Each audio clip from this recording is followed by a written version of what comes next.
10 मार्च को CBSE board के बच्चों का पेपर है, उसके लिए एपी का ये क्वेश्चन बहुत ही इंपॉर्टेंट है, ये हर साल रिपीट होता है।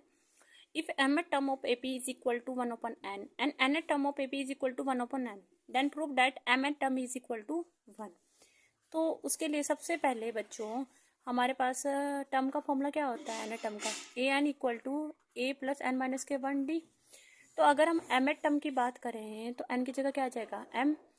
a प्लस एन की जगह क्या आएगा हमारे पास m at टर्म में m d। अब ये क्या कह रहा है बच्चों कि m at टर्म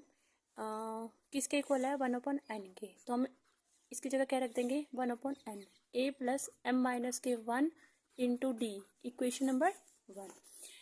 और एन एट टर्म किसके इक्वल है बच्चों 1 अपॉन एम के, तो इसकी जगह हम क्या रखेंगे 1 upon M A plus N minus के 1 इंटू डी, ये हो गया हमारे पास इक्वेशन नंबर 2। अब बट हमें प्रूफ क्या करना है कि M eight term M N eight term is equal to 1। तो उसके लिए हम क्या करेंगे, इसके लिए क्या करेंगे बच्चों, हम सब्ट्रैक्ट करेंगे, सब्ट्रैक्ट इक्वेशन 1 फ्रॉम इक्वेशन 2। तो इक्वेशन 1 क्या है हमारे पास 1 अपॉन एन और 2 क्या है 1 अपॉन एम वाली,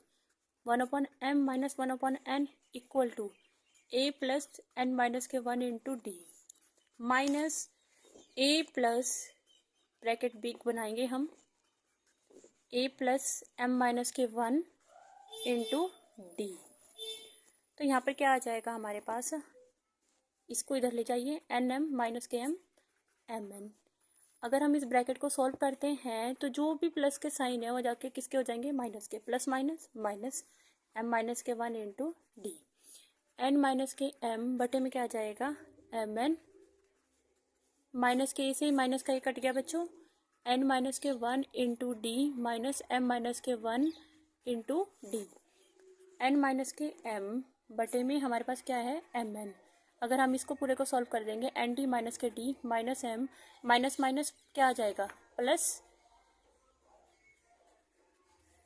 माइनस के डी से माइनस का D cancel,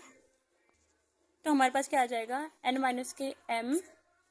M N equal to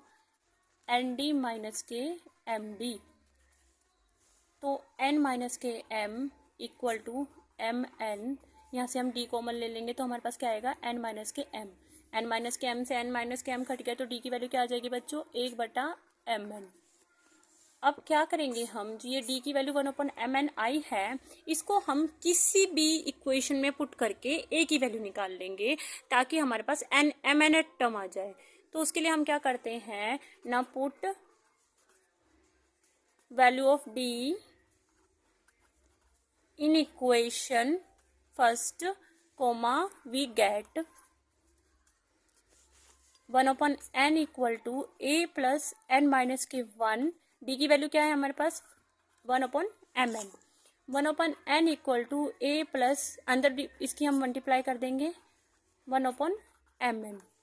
तो हमारे पास n से n कट गया,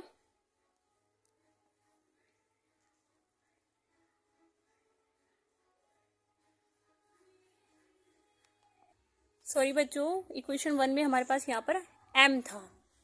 तो यहाँ पर क्या होगा बच्चों m से यहाँ पर हमारे पास आ जाएगा m और यहाँ m से m कट जाएगा तो 1 upon N equal to A plus 1 upon N minus के 1 अपॉन एम एन हमारे पास बचेगा। तो 1 अपॉन एन ये प्लस का एन जाकर क्या हो जाएगा माइनस का, तो ए minus M N,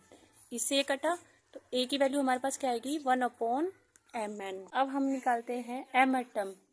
M eight term के लिए फॉर्मूला क्या हो जाएगा a plus m N minus के 1 into d, a m n, a की वैल्यू क्या है हमारे पास 1 upon M N plus m N minus के 1, डी की वैल्यू क्या है हमारे पास एम एन। तो ए एम एन हमारे पास आ गया 1 अपॉन एम एन, अगर हम इसके अंदर मल्टीप्लाई करते हैं तो हमारे पास आएगा M N upon M N minus 1 upon M N, plus के 1 अपॉन एम एन से माइनस के 1 अपॉन एम एन कट गया, एम एन से एम एन कट गया, तो हमारे पास टर्म का फॉर्मूला क्या आ गया एम एन टर्म का 1। यही हमको प्रूफ करना था।